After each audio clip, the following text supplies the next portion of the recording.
faire de la capitale de la Bagoué, Boundiali, une ville coquette. Cette ambition affichée par la ministre-maire Maria Tokone se matérialise par la construction de plusieurs infrastructures. 26 km de bitume, dont 10 déjà réalisés, donnent fière allure à la ville. Un centre hospitalier régional CHR d'une capacité d'accueil de 150 lits. Un lycée moderne et 2 collèges financés par l'État et les partenaires de la mairie de Boundiali ouvriront bientôt. La ministre-maire a pu apprécier l'état d'avancement de tous ces travaux au grand bonheur des populations. Avant, il y avait la double vacation et je pense qu'avec l'ouverture de ces écoles-là, nos enfants vont aller à tout moment à l'école.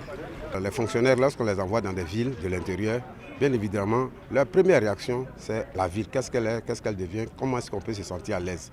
Et Boundiali avait ce problème-là. Mais je vous assure qu'aujourd'hui, le fonctionnaire qui vient ici, véritablement, n'a plus envie de retourner à Bian. Au nombre des grands chantiers de Boundiali figure l'hôtel de ville, également visité par la première magistrate de la commune. Un projet financé par la municipalité à hauteur de 600 millions de francs CFA, réalisation et équipement. Boundiali, ville coquette, ville propre, ville coquette. Et pour être coquette, il faut que nous l'embellissions avec des infrastructures, des écoles, un hôtel de ville qui a fière allure, qui va vraiment donner un autre visage à Boundiali. Tout est en chantier et normalement, dans 12 mois maximum, on ne reconnaîtra pas Boundiali. La ville connaît aussi l'extension de son réseau électrique et celui d'adduction en eau potable avec la construction d'une nouvelle station de production d'eau d'une capacité de 6 000 m3 d'eau jour contre 2 800 actuellement. Des projets qui s'inscrivent dans le programme social du gouvernement. Outre ces projets, la municipalité de Boundiali vient de mettre à la disposition de la population 6 établissements scolaires, une maternité et un logement de sages-femmes.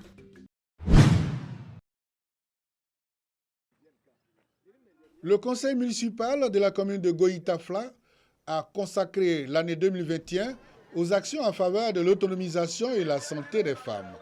Une maternité avec logement de sages-femmes et des magasins de commerce. Les derniers travaux du conseil relatifs au bilan à mi-parcours ont permis aux conseillers municipaux de procéder à l'inauguration de la formation sanitaire. Projet qui a pu être réalisé grâce à un appui particulier du président de la République dans le cadre du projet de développement des infrastructures de base en région. Nous disons donc merci au président de la République de penser au bien-être de la population. Flaya, c'est 3 villages jumelés et juste à côté de Flaya, il y a 2 autres villages que les produits Flaya-Tafla. Donc ils vont 5 villages, c'est plus de 2000, 3000 arbres qui vont bénéficier. Le ministre de la promotion de la bonne gouvernance, du renforcement des capacités et de la lutte contre la corruption a saisi cette occasion pour inviter les populations de Goïtafla à l'unité, gage d'un développement durable. On ne peut pas avoir de développement si on ne parle pas d'une même voix. Il est temps que nous parlions d'une même voix. Chef, je vous mets en mission. Jeunes, je vous mets en mission.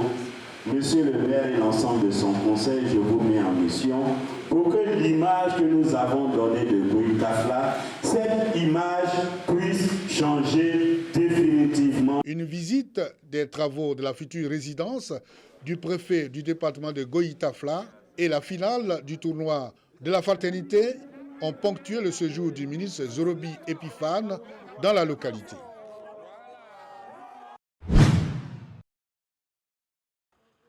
Pour la réussite de sa mission à la tête du district autonome de la vallée du Bandama, le ministre-gouverneur multiplie les rencontres avec les différentes couches sociales.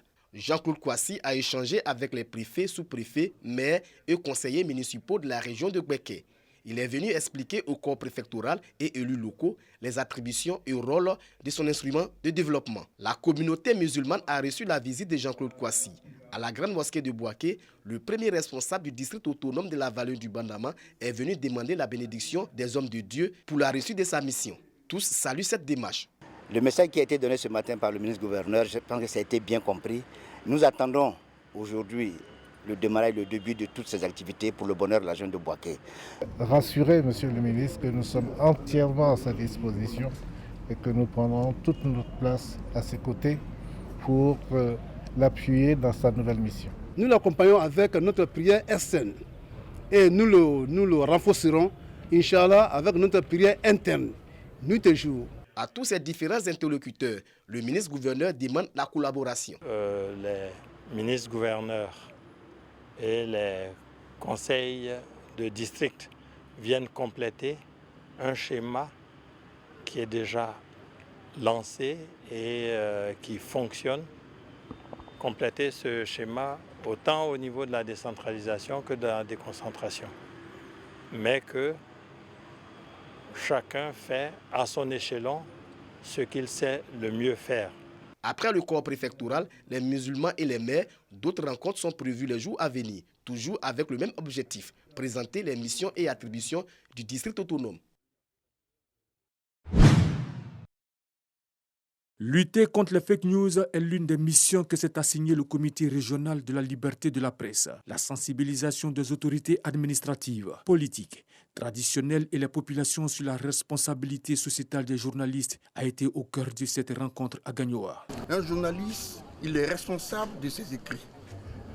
On nous apprend que les faits sont têtus, alors tenons-nous aux faits. Arrêtons, si nous le faisions avant, d'écrire ce que nous n'avons pas vu, d'écrire ce qui n'existe pas. Nyawa Ferna, parrain de la cérémonie, a invité les journalistes et la population régionale à produire des informations de qualité. Nous sommes heureux d'être avec les journalistes pour que les choses puissent avancer. Ensemble, la population, les journalistes, les chefs de village, les responsables d'administration, tous nous donner la main pour que dans nos régions, de vraies informations sortent. Selon le président de l'Union nationale des journalistes de Côte d'Ivoire, Jean-Claude Koulibaly, pour cette première étape de la caravane, un comité a été mis en place à l'effet de lutter contre les fake news sur les réseaux sociaux. Au plan local, on parle de la ville de Gagnoa aujourd'hui. À Gagnoa, s'il y a une information qui vient de Gagnoa, qui est basée sur les rumeurs, le comité rebelle local prendra les choses en main pour indiquer sur les réseaux sociaux que cette information qui émane de la région de Gagnoa n'est pas du tout vraie. Lancé le mercredi 3 mai 2021 à Abidjan, lors de la célébration de la Journée mondiale de la liberté de la presse édition 2021, cette caravane sillonnera toutes les grandes régions de la Côte d'Ivoire. 800 plants d'acajou, d'akpi et de nielina mis en terre dans la forêt classée du mont Kourabaï à proximité du village d'Obroyo.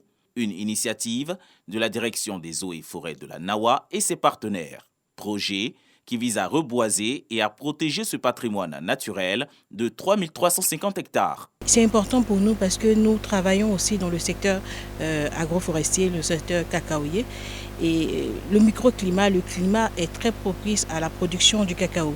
Et donc c'est très important pour les producteurs de pouvoir maintenir ces arbres-là. Nous espérons que avec la position du village et la population de Broyo, que ces arbres-là atteignent vraiment la position que nous voulons et que nous avons une Côte d'Ivoire dans les années à venir qui redevienne une terre forestière. 300 000 arbres à planter sur 3 ans dans le couvert forestier de la région de la Nawa. C'est l'objectif des agents des eaux et forêts.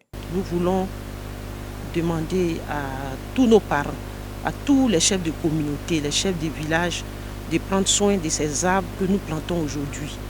Ce que nous faisons aujourd'hui va dans le cadre de la restauration de cette forêt du mont Kourabaï voulue par le gouvernement de Côte d'Ivoire. Ce projet de planting d'arbres dans la forêt classée du mont Kourabaï rentre dans le cadre de l'opération Un jour, 50 millions d'arbres.